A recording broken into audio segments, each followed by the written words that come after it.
All right, everybody, welcome to this episode of Vertcoin Talk. I think this is episode 11. We're going to be having James Lovejoy on the show today to go over the September developer update. So make sure that if you have any questions for him or for myself with regards to the dev update, to put them into the YouTube chat or over here on Twitch. We're streaming on both platforms.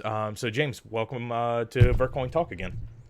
Thank you for having me on for the second time. Yeah. So I know you were a lot of people wanted you to come back and just hear you talk about things all regarding Vertcoin and cryptocurrency. So we're glad to have you back. So some of the stuff we're going to go over today is going to be focused on kind of the news that's going around with there's an ASIC apparently available for purchase to mine layer 2 rev 2 which is our algorithm, as well as a few other coins use that algorithm, and then we're just going to kind of go down the developer update and kind of expand upon those points. And then we have some breaking news with regards to Shapeshift, which I'll save for the end of the show today. But let's just go ahead and jump right into it. So the first thing that you'll see whenever you get into the developer update for September is we were talking about the ASIC that's in the room. So let me pull up here the Lara 2 Rev 2 ASIC miner that Dayan, I think it's how you pronounce the name of the company that created this. Apparently people are starting to receive this, and this is kind of one of the reasons why we are pushing VertHash and pushing the development of that up and the R&D up as far as priority goes. But James, do you want to kind of just touch on, I know you've had debates in the past with other people who have accepted ASICs as part of their mining system for their projects. Do you want to just kind of touch on why we are anti or ASIC resistant and why this is a reason for us to push even harder for VertHash to be developed as soon as possible?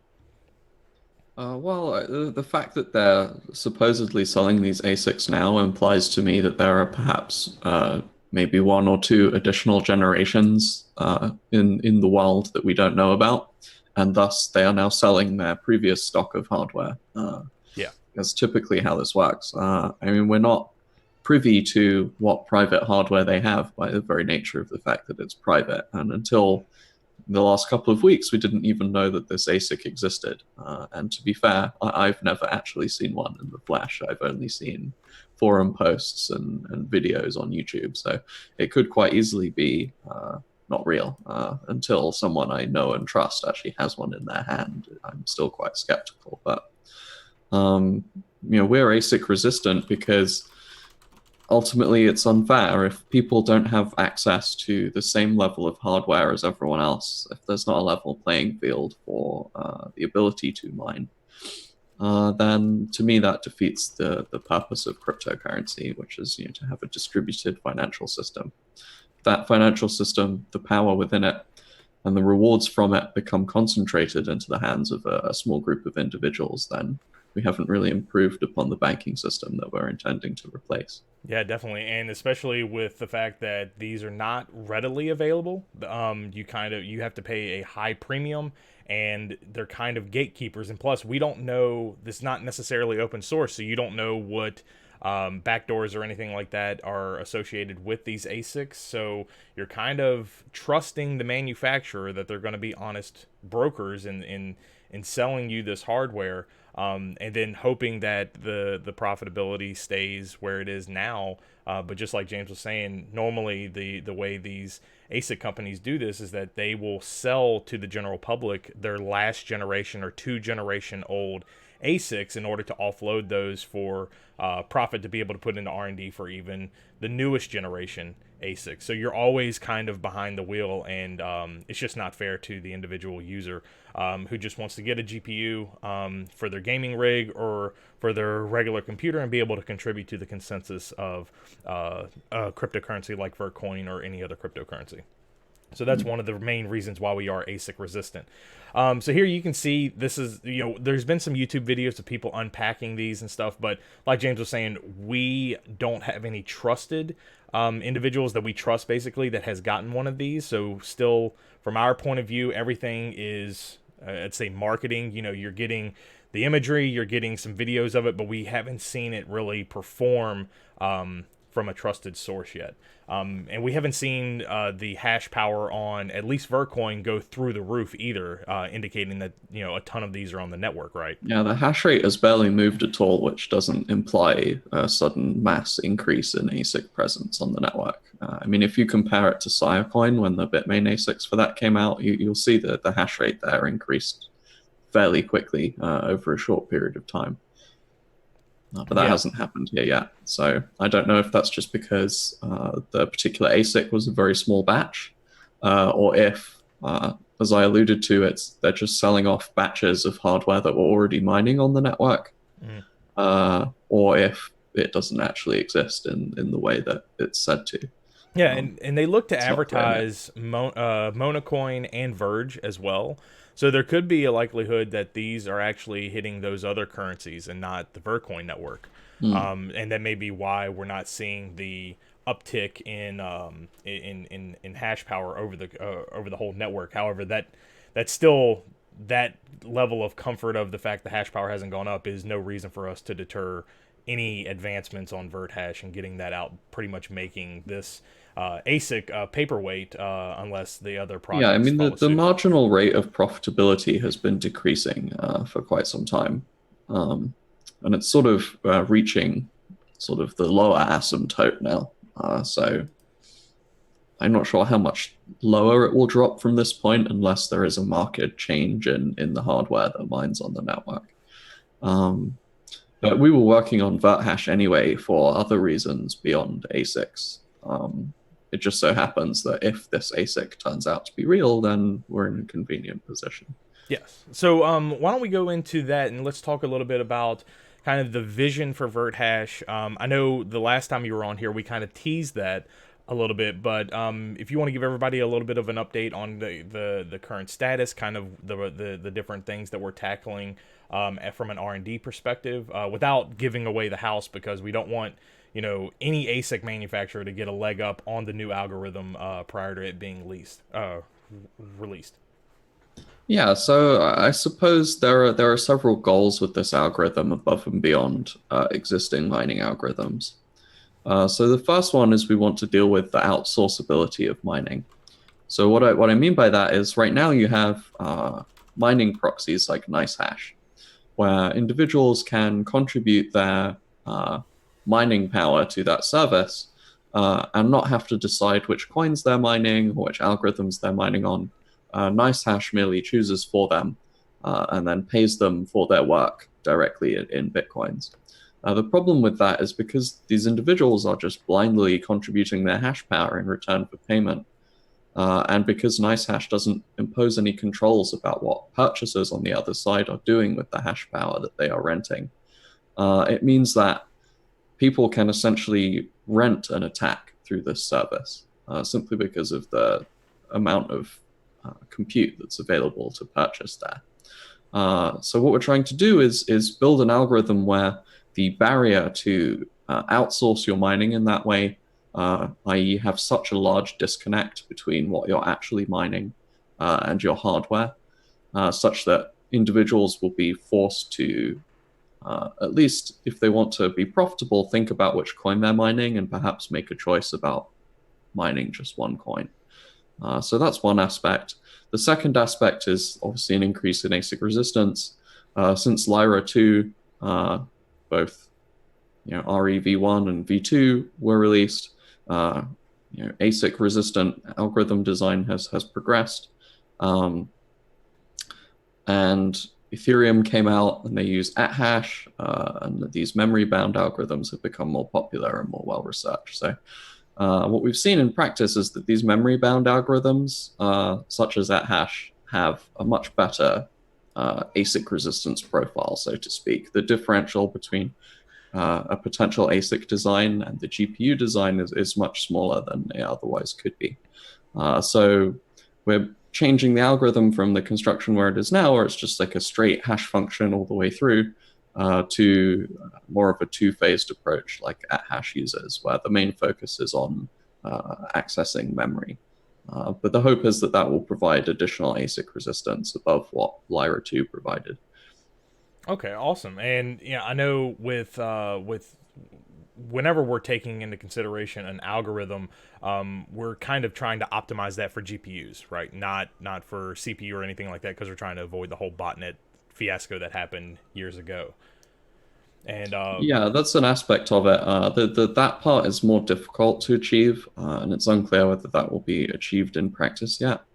Um, because it's quite difficult to cater for GPUs over CPUs necessarily without also favoring ASICs, because a lot of the things that GPUs are good at, ASICs are also pretty good at. So, okay. um, but we have several ideas to deal with that, and ultimately it's in the sort of testing and experimentation phase now, taking our ideas, putting them on the GPU, and seeing how they perform compared to the CPU. Okay, and I know one of the other things that has been floating around the community over the last few weeks or so is the fact that we're looking to repurpose the exchange fund for VertHash development. Can you kind of go into a little bit of how that would accelerate and the VertHash development, and how it would keep the quality of the algorithm up in order for us to be able to get it out as soon as possible to avoid any sort of ASIC attacks or anything like that? Yeah, it's just about time frame ultimately. So the same individual that claimed the bounty for the AMD miner, we've also asked them to help out with working on the new algorithm. And in order to motivate that work, there needs to be some form of compensation. And yeah, it's a difference between waiting several months for it to come out and waiting, maybe 1 or 2 months for it to be ready. Mm-hmm. Um, Simply because the amount of people who know how to program this kind of software is very small compared to the demand for software to be written. And thus, we're competing with all the other projects who want their algorithm implemented, as well as all of the people doing machine learning who want their neural network implemented, and so on. And so you have to pay a premium. Why are we repurposing the exchange fund as opposed to raising new money? I think the problem with the exchange fund is we've been unable to find any exchanges that are worth the money, so to speak. And additionally, there is a legal question about whether or not we're actually allowed to pay listing fees or not. If the CFTC says that we're a commodity, it seems to me that that's unlikely, because it doesn't really make sense that a commodity should pay for a listing on a commodities exchange. Mm-hmm. If you think about it, gold does not pay to be listed on gold exchanges. That fundamentally doesn't make very much sense. Yep. If we were a security, then it would make more sense, right? Because Mm-hmm. securities do pay to get listed on exchanges. That is something that happens. Yeah, But a lot of people don't think about that. And this is something we'll touch on here in just a second. The foundation update in this developer or this development update, but people don't think about those long-term effects of listing and paying for a listing to get on an exchange. All of the listings that we have so far, at least this year that I'm aware of, we have not paid in order to get listed on the exchanges. And then we have a kind of our own. They're not ours. They're community-built exchanges of VertPig and VertBase that are handling a large portion of the world as far as currency to cryptocurrency exchanging. And to be frank, most of the exchanges that are contributing high volume to the space are basically trying to extort as much money out of projects as they can right now with the downturn in crypto. And while hindsight is 2020, if we would have exchanged the exchange fund for USD at the peak of the price of Vertcoin, yeah, we could have had a substantial amount of USD to be able to give to an exchange in exchange for them listing us. But now that everything's turned down, exchanges are wanting a lot of crypto in order to get us listed on their exchange with no well, guarantee of return on investment either. well, there are even exchanges that previously listed us, and I won't name names, but listed Yeah. us for free, and now have decided, almost a year later, that they actually want a listing fee now. and that unless we pay them, they'll delist us, right? Mm-hmm. Um, which, I mean, it's their business, their choice about which coins they list, but that doesn't seem massively ethical to me. No, no, and I could understand that if they were not taking anything off the top every time somebody was exchanging a coin for a coin, the transaction fee, which is purposely is, I understand that completely from a business standpoint. However, people are the exchanges and the businesses built around servicing crypto. They're definitely feeling the pinch with this downturn in the market when they thought, they were gravy. Everybody was making tons of money. For us, it's really, can we give you an avenue to purchase Vertcoin, and the stuff we're building is, do we have an avenue for you to spend Vertcoin in order to get services and goods from vendors and stuff. That's what we want to focus on as a project. And unfortunately, the exchange fund was built around the idea of getting listed on one exchange in particular, even though it was never expressly put towards that purpose. But that is way beyond what that exchange fund could even closely afford. So I think so far we have like 99% of the feedback from that Reddit post on repurposing the exchange fund has been positive, wanting us to put those funds towards the building of VertHash. And we've had a few people who have expressed, no, don't do that. But the overwhelming amount of people really want VertHash to become a reality, and for us to continue to stay ASIC resistant, and for us to be nice hash or rent a hash power platform resistant as well. I mean, over the last few months, the big talk was the 51% attack website that basically would list out how much it would cost in order for you to attack a network. And for us to be able to say that's not even possible anymore because our algorithm doesn't allow that, is definitely a big boost to the value of the project as a whole. Yeah, well, let's hope it works well in practice. Yeah. Right now we're still in the R&D phase. I know a lot of people will ask for a ETA of when it's coming out. Right now, we do not have an ETA. We're trying to make sure that, and it's kind of something that I've said every time a new piece of software comes out from the project, is we're trying to put quality over quantity, or the quickness that we can get it out. It may take a little bit of time, but we do want to make sure that when we get it done, that it's done right, and that it's going to last. Rev 2 lasted what, 2 years, 3 years or so? Yeah, I want it close to 3 years. Yeah.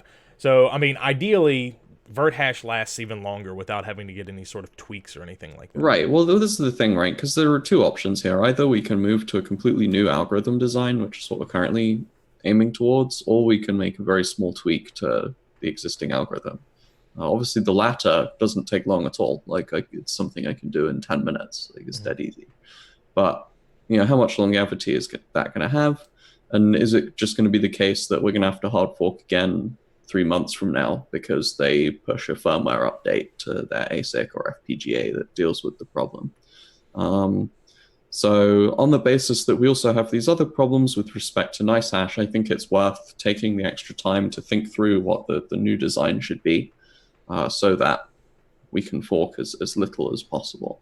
Yeah, forking is not something easy. It's the same reason why you didn't have a lot of projects, whenever ASICs come out for them, they talk ASIC resistant and they don't want ASICs, but then when it comes time to put the work in to actually make a fork so that it makes that ASIC a paperweight, a lot of projects don't follow through with it. It's a very complex, it's a lot of project management to get everybody on the same page, and it takes a month or two easily. Yeah, easily, I would say, upwards of 3 months, depending on the coin. Because the problem is you have so many different stakeholders. You have merchants, you have exchanges, you have individuals. You have people that have been running nodes for years and have completely forgotten about it. Mm-hmm.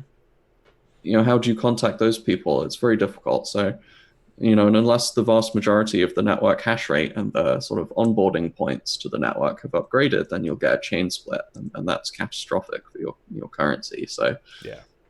And this is another reason why we're not doing just a small tweak to layer 2 right now just to counterbalance this supposed ASIC that's out there. We're not going to go down that avenue just because of the amount of time that it takes in order to get everybody to do a fork, and then immediately a few months later do another fork, or once VertHash is available do another fork. That's a lot of effort, that doing it twice in just a few months versus just holding off just a little bit and then doing it once the new algorithm is ready to go. Yeah, I think there is some time that this ASIC that potentially exists is clearly not being shipped in ridiculously large numbers if it is being shipped, because we would have seen that reflected in the network hash rate.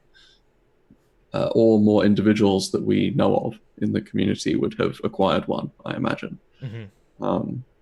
And that hasn't happened yet, as far as I'm aware. So, yeah, if any of you guys who are watching the stream, if you know of anybody who has acquired one of these ASICs, let us know. Come into our Discord in the mining channel or in the general channel, and just let us know that you know somebody, you've physically put your eyes on this ASIC and seen it perform, because it would be good for us to be able to have that information so that we can continue just to build research and understand how that thing is affecting our network, if it's affecting it at all. Like James said, the overall network hash rate has not spiked like we saw with Siacoin whenever the Bitmain ASICs came out. So right now, it doesn't look as if there is a large quantity of these on our network. There may be one, but we can't tell for certain if there is just one device that's able to do that. We have to look at the overall network hash rate to see if there's a sudden spike, and then that could be indicative of a A6 being on. I mean, it's difficult because a lot of people often point to large individual miners on mining pools as evidence for ASICs. But the problem is if you're a GPU miner mining on an industrial scale, then you will have many gigahashes worth of hash rate. So that's not necessarily indicative of an ASIC. That could just mean that someone is mining on a more serious scale than you necessarily are. And so until we physically get one of these things and we see it in front of us and we watch it generate coins, I'm quite skeptical about whether it is as advertised. So we did have a question on the YouTube chat. What did you mean by choosing a coin to mine that in order to become profitable? Can you talk about that? I think they're talking about just the value of the coin and how many coins you're getting with the ASIC. So say if for some reason another coin that's using our algorithm is currently more profitable to mine right now than it is for us, then obviously that ASIC is going to want to choose to mine that coin using that algorithm, because you're getting the most out of your hash power right now. I know that's why a lot of times people will switch coins using like what to mine in order to know what is the most profitable right now, so they can turn around and put it on the exchange and sell it right away. As opposed to some people, like I know whenever I mine, I'm constantly just mining Vertcoin because I want to support the network and I want to acquire Vertcoin. I'm not worried about any other coin, so I'm not worried about profitability. I'm worried about just contributing to the consensus for our network. So that's kind of what we were talking about as far as that. So let's dive right into, do you have anything else on VertHash, the repurposing of the exchange fund, or the ASICs, anything else like that you want to talk about? No, not right now, unless people have questions. Okay, so guys, if you have any questions, please put them in the chat here, and we'll answer those here shortly. But we'll move on to the Vertcoin Foundation. So we did have our first board meeting earlier this month. And as you guys saw in the dev update, there's currently 9 members of the Vertcoin Foundation board. This first board meeting was required by our lawyers in order to finalize the 501c3 paperwork for us to be a non-profit foundation in the United States, which there's not many. I think that I only saw one other cryptocurrency related nonprofit in the United States. Most foundations that you see in crypto are held in other countries. So this is kind of nice because you're able to actually donate to the foundation and get a tax write-off if you're here in the United States. Unfortunately, I don't think that 501c3 applies to anybody outside of the United States. So it is a little bit of a benefit to us here in the United States. But there's 9 members on the board. The foundation, the whole purpose of the foundation is to exist as a legal entity that owns any trademarks, copyrights, or donated funds. Also, if we're doing any sort of merchandise, like something that people have asked me about is why we don't have super chat or donations allowed on our YouTube channel, or even ads for that sense. Because right now we want to make sure that we have a legal entity that if anybody were to donate through any platform like YouTube, Twitch, or anything like that, it's going to that legal entity and not going to whomever owns the Vertcoin YouTube page. We want it to go to that legal entity. That way everything from a legal standpoint is much easier to keep track of. So if you go to Vertcoin.Foundation, that's going to be the URL for the foundation once the website gets finalized.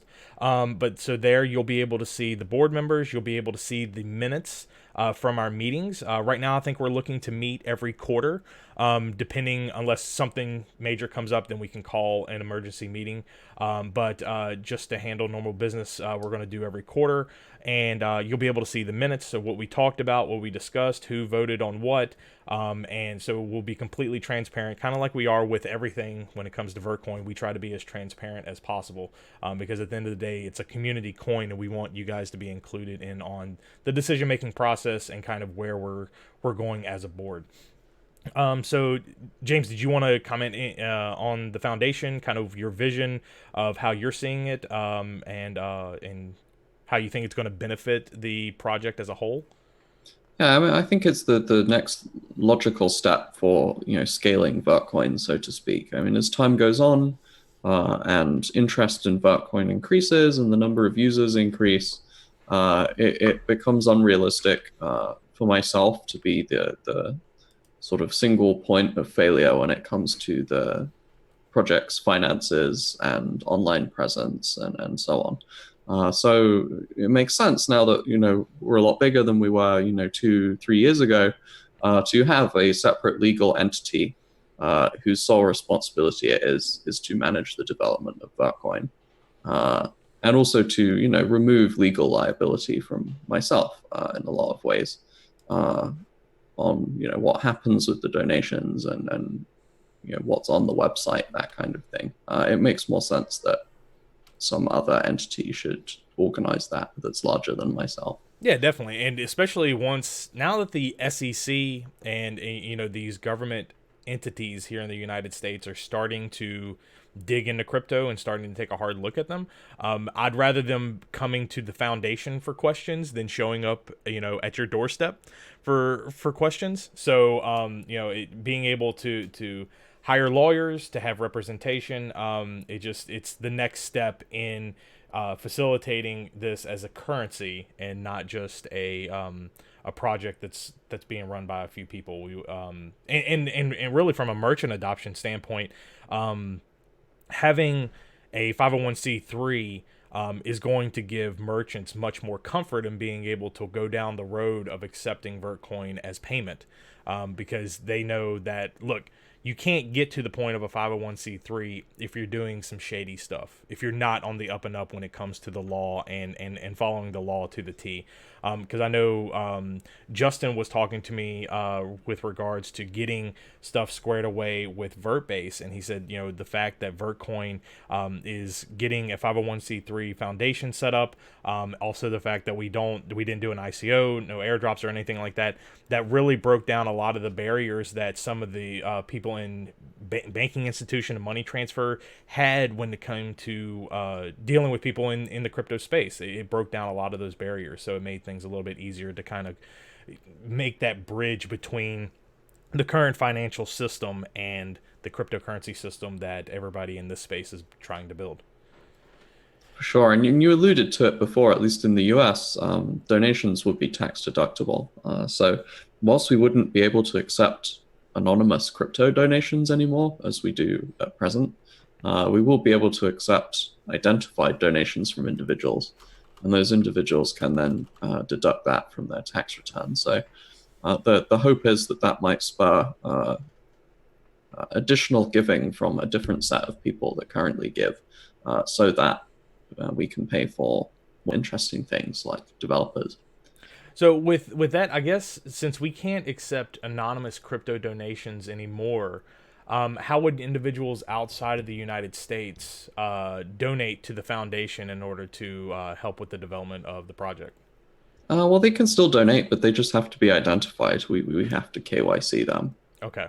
Yeah, so I know for some people KYC is a big touchy issue, but unfortunately, because we are now dealing with tax exemptions and things of that nature, there are some limitations on the ability for us to be able to accept donations internationally and also inside the United States. The bonus if you're inside of the United States is you can write us a check, you can send us Vertcoin, and then you can tax deduct that through your taxes. So more information is going to be coming out about this. I know somebody asked, so is the foundation finalized now? Everything is done on our end. We're waiting for the lawyers to file paperwork. So it's pretty close to being. I mean, we had to have our first board meeting just so we could finalize officers, we could finalize addresses and things of that nature. And once the lawyers file all the paperwork and come back and say you've been recognized by the IRS as a 501c3, then we can move forward with setting up bank accounts and any other sort of internal infrastructure that we need to set up in order to have the foundation good to go to allow for donations and tax exempt donations here in the United States. So it's very close. We're just waiting on the lawyers to wrap up their end. So all right, let's move on. Let's see. So we had the core wallet update and the P2 pool update. So I know there was a critical vulnerability inside of the Bitcoin core that was kind of upstream. I know you handled that core wallet update. Do you want to kind of touch on what that vulnerability was, why it was there, and then why there was the need to patch that as soon as possible? Yeah, so in upstream Bitcoin Core, I think since version 0.14, which was a couple years ago now, there has been a vulnerability whereby if you construct a transaction in a certain way, you can essentially duplicate coins that you have. So, if you had 10 coins and you constructed the transaction in this specific way, maybe now you could have 20 coins instead. Without actually having 20 coins to start with. So this is a big problem because it means that people can generate money from nothing. Yeah. So all versions of Vertcoin Core are affected from, I think, 0.12 upwards. So everyone should upgrade to 0.13.3. Other client versions should not be observed on the network because they are insecure. And bad things could potentially happen to you in that case. So it's dangerous for you to run it. You should upgrade as soon as possible. In terms of why it was there, I can't answer to that. Hopefully, code review practices maybe will increase upstream. There was talk about whether, because that piece of code that was contributed by a fairly prominent Bitcoin Core developer, whether that meant that people were less encouraged to review the code as thoroughly as they otherwise would do if the code was contributed by someone less close to the core development community. So I don't know if they'll be reviewing that or not. But I think it just goes to show that this stuff is still pretty experimental and there will be bugs. It's impossible to have software that's completely bug-free. And so people need to be vigilant and ensure that they're paying attention to when new updates are coming out, making sure they're being really sensible with their money and not going around running old versions of software that's vulnerable.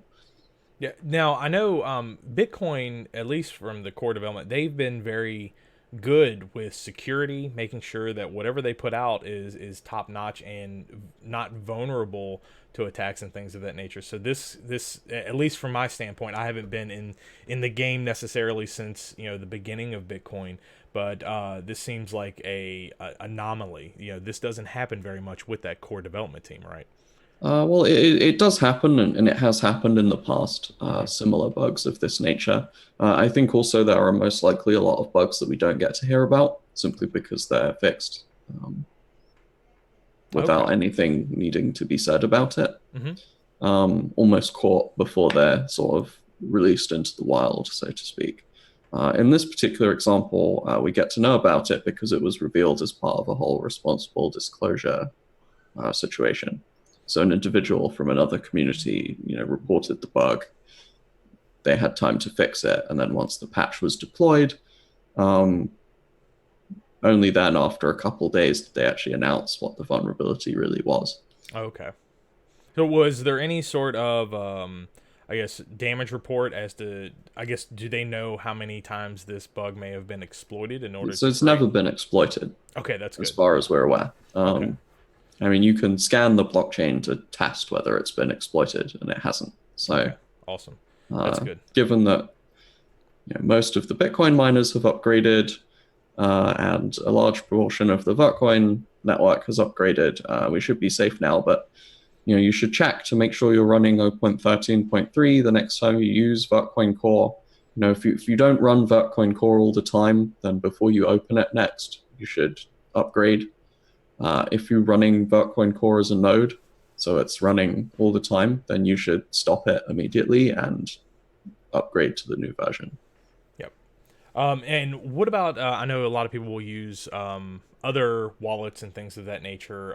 Is there any way to, is there any sort of site that would show that those wallets have been updated as well, or do So people it's need to it's check? specifically an issue with Vertcoin Core. So it's Okay. specifically an issue with the software that actually governs the state of the network.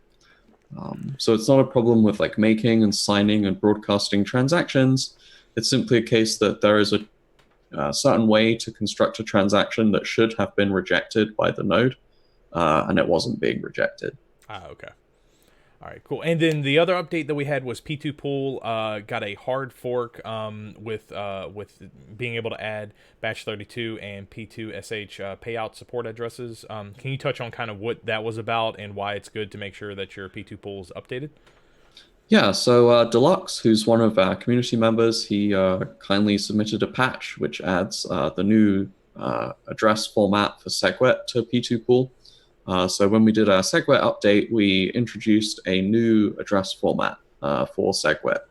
And up till now, P2 Pool did not support that new address format, so you had to continue using the older legacy addresses.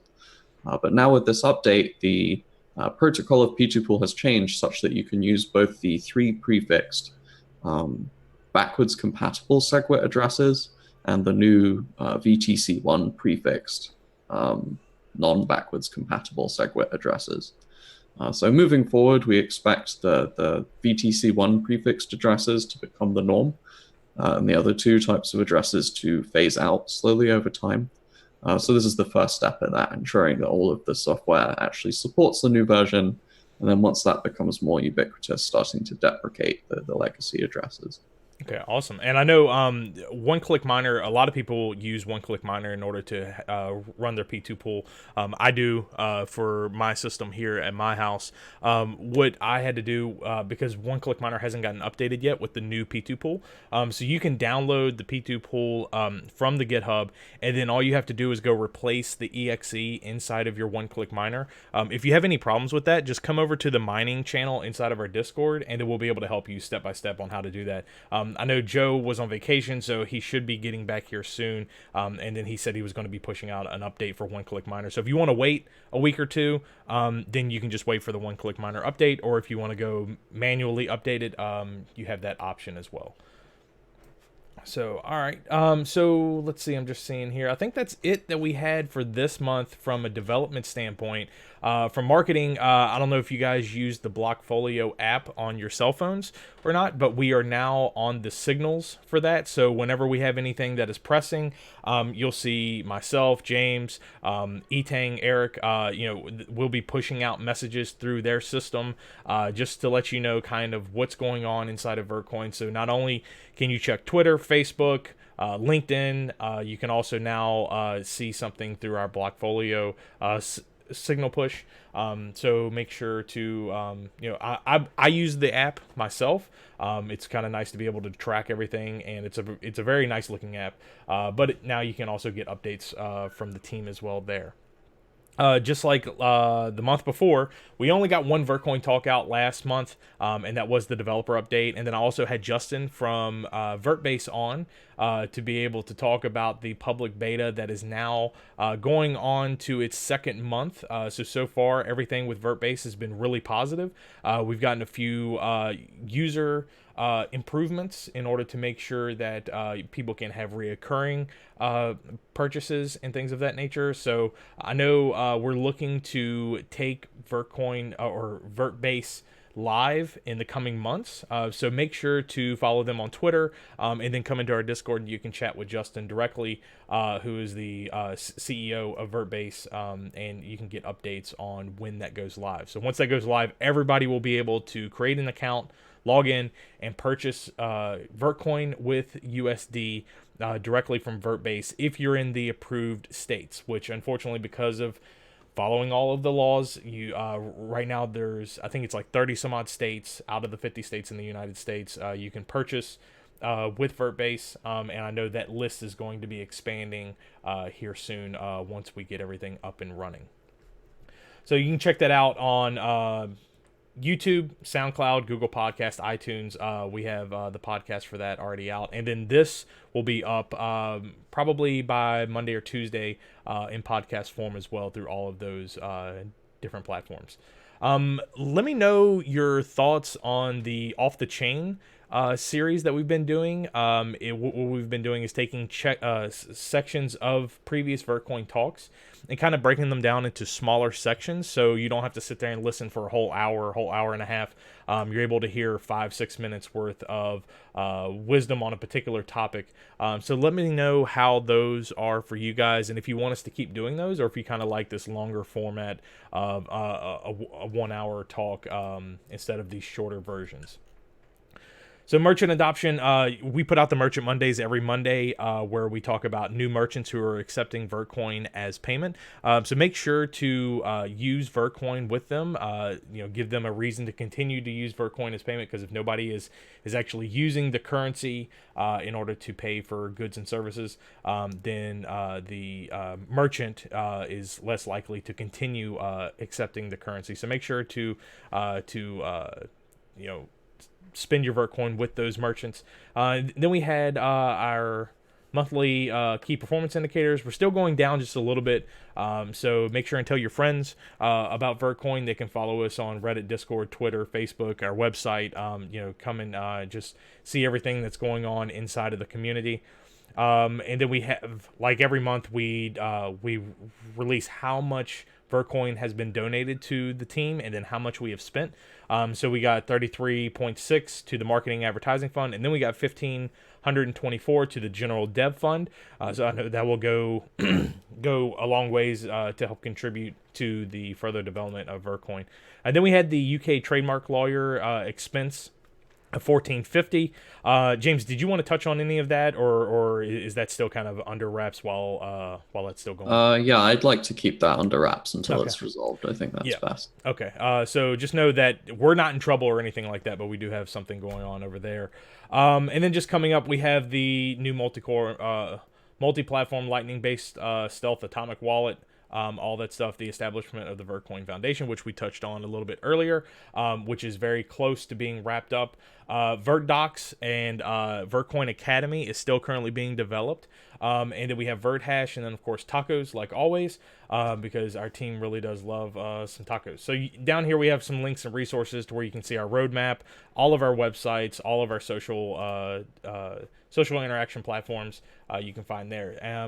And I had one other thing I wanted to touch on before we go to Q&A, if you guys have any questions for James. Shapeshift. So today, went to the website, and you are now required to have an account and to have that membership in order to do any swaps with coins.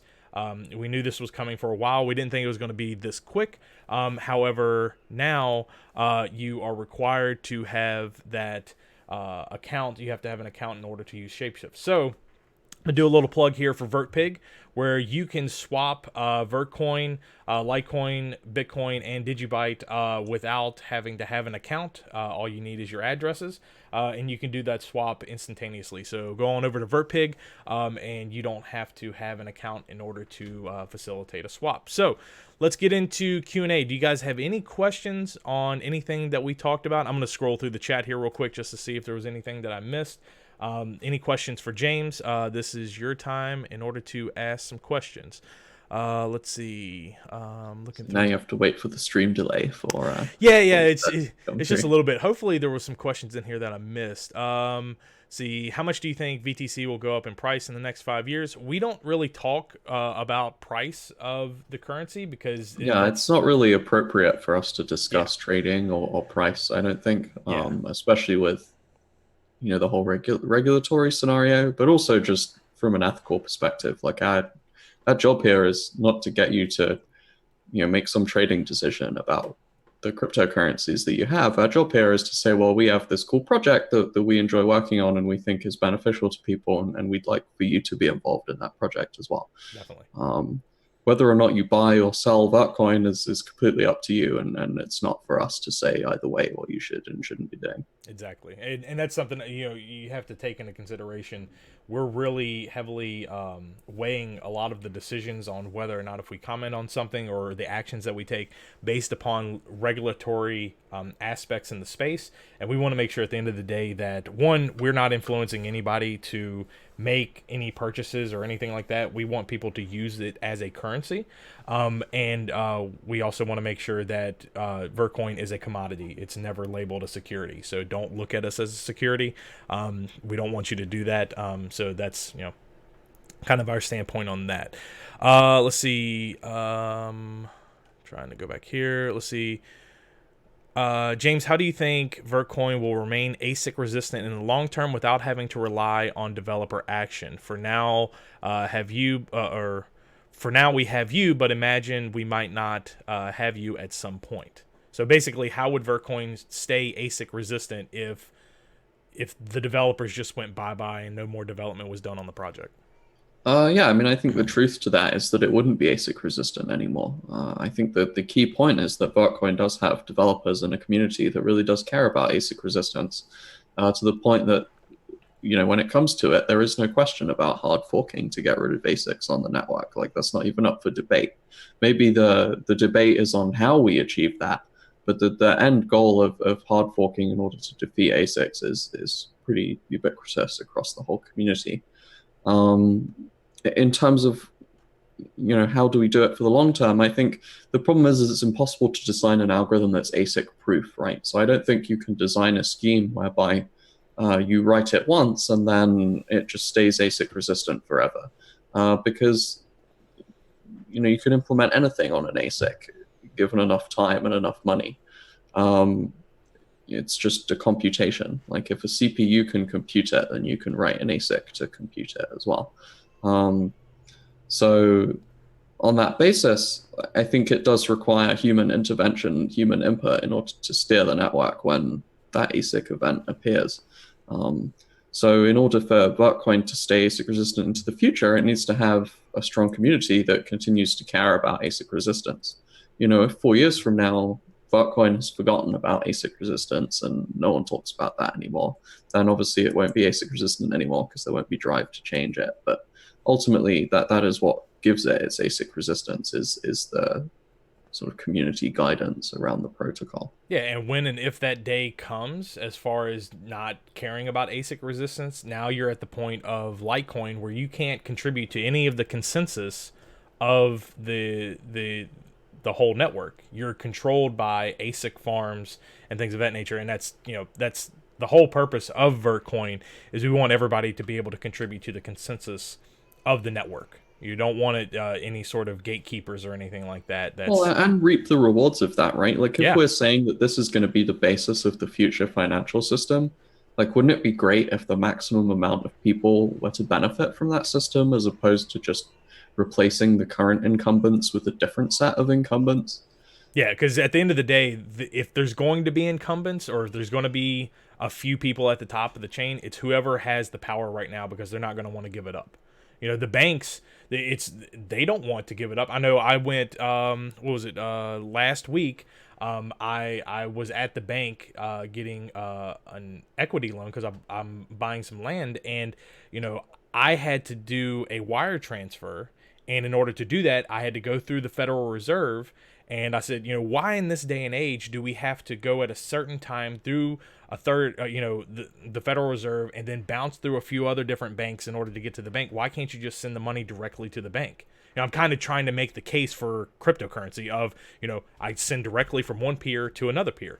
And she was like, it's just, that's the way it's always been. And when I was talking to the assistant bank manager, I was like, it's just, in this day and age, there's no technology has surpassed that. I understand if it was 1970 and you had to do that, but in this day and age, it seems archaic. There's no excuse, really. That's the problem, I think. Yeah, and if you get rid of that, you take the banks out of the mix. You take that middleman out of the mix. If I can send it directly to you, or in this case, I was purchasing land from an individual in a different state.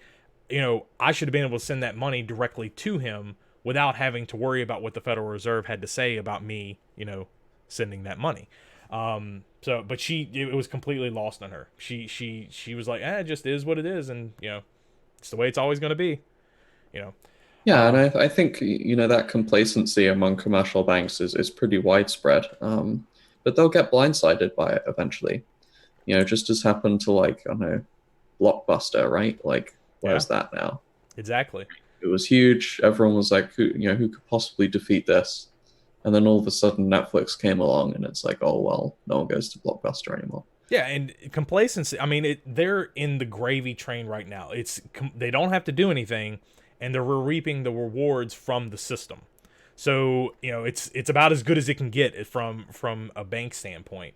And the goal of crypto, and especially Vertcoin, with us being able to be ASIC resistant, is we want everybody to be a part of the system and everybody to reap the rewards of being able to contribute to the verification and the consensus of the system. So we're just basically taking that, we're decentralizing the power and the reward system for contributing to the monetary system of the future.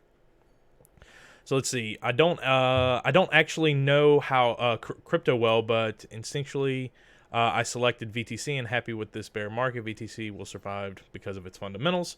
I would agree with that. Let's see. Somebody asking how VertHash development's going. So we did a whole segment on that. So check back in the on-demand once this is squared away. Let's see. Will Vertcoin themed Raspberry Pi lit box be a thing of the future? It could serve as a way to donate and give something back. So I think they're asking, will there be, because I know some things have gone out about Litbox being able to run on a Raspberry Pi. So they were asking if there's going to be a Vertcoin themed one, I guess, in order to give as a donation or give something back to, I guess, the foundation or the developers. Or maybe a box only, I guess like a it's case. possible. I mean, I suppose Litbox is more of a group of software packages than it is necessarily a singular product at this stage. Once it comes to the point where it's ready to be a singular product, maybe we'll think about packaging something and shipping it as, a self-contained item. But that's further down the line than is worth thinking about at this point. Yeah.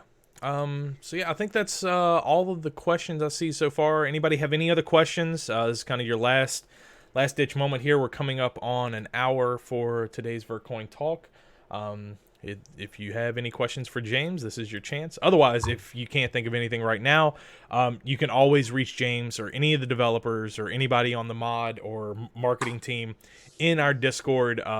There's always somebody in there any time of day. I can pretty much guarantee that Plankton is going to be in there no matter what hour it is because he never sleeps. But yeah, if you have any other questions, make sure to reach out to us through all of our social sites or in Discord if you want something back immediately.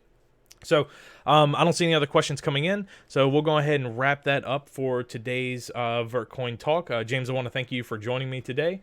Thank you for having me. Yep, and we will see you guys in the next one.